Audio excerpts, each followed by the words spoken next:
নমস্কার, এমজিআর কিচেনে বন্ধুদের স্বাগত জানাচ্ছি। আজকে আমি একটা রেসিপি সজনে ফল দিয়ে একটা রেসিপি করব। আসুন ভিডিওটা শুরু করি।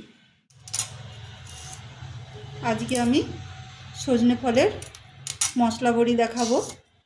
তার জন্য আমি এরকম সব মোটা মোটা ডাটা নিয়েছি, আর এর ভেতরের শাঁসগুলো সব ছাল তুলে বের করে নিচ্ছি। সজনে বড়া আপনি যখন সজনে ফলটা হয়, যখন সরু সরু থাকে সেই সময় বড়াটা দিলে খুবই সুবিধা হয়। কারণ এই যে এখন যে আমি ছালটা তুলছি, ছাল তুললে আমার পুষ্টিগুণ কতটা নষ্ট হয়ে যাচ্ছে। সেই সময় নরম অবস্থায় যদি বড়াটা করা যায় তাহলে খুবই ভালো, তখন এই ছালটা আর ফেলে দিতে হয় না, পুষ্টিগুণটা সম্পূর্ণ বজায় থাকে। আর আমি এরকম ছোট ছোট করে সব কেটে নিচ্ছি যাতে প্লেট করতে সুবিধা হয় আমার।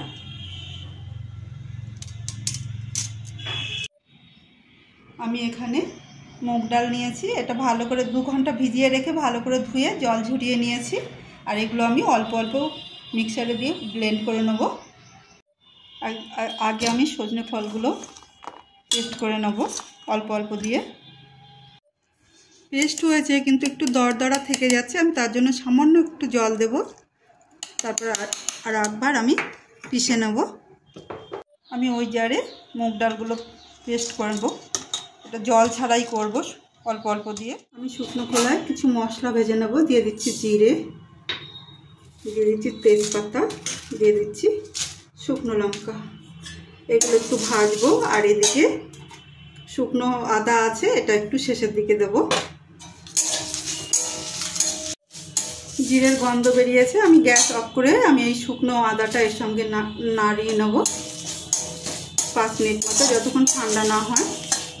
ভাজা মশলার মধ্যে দিয়ে দিচ্ছি নুন, দিয়ে দিচ্ছি হলুদ,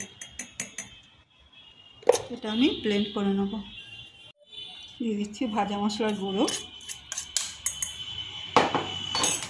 দিয়ে দিচ্ছি মুগ ডাল বাটা। এগুলো আমি ভালো করে মিশিয়ে নেব।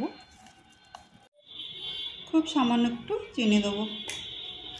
আর এগুলো আমি ভালো করে ফেটিয়ে নেব। যত ফেটানো হবে তত বড়ি হালকা হবে।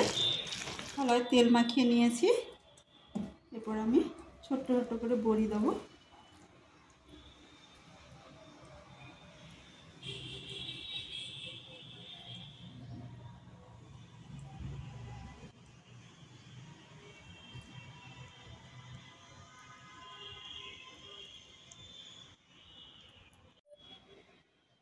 সজনে ফলের মশলা বড়ি তৈরি করেছি, এটা রোদে দেবো, 2-3 দিন পর খাওয়ার উপযুক্ত হবে।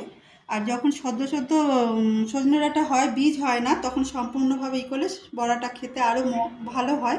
এটা আমি শাঁস দিয়ে করেছি, আপনারাও করে দেখুন। আর সারা বছরের জন্য স্টোর রাখার চেষ্টা করুন। সজনে ফল তো খুবই উপকারী, সেটা সবাই জানে। প্রচুর রোগ প্রতিরোধ ক্ষমতা সজনে ডাঁটার মধ্যে।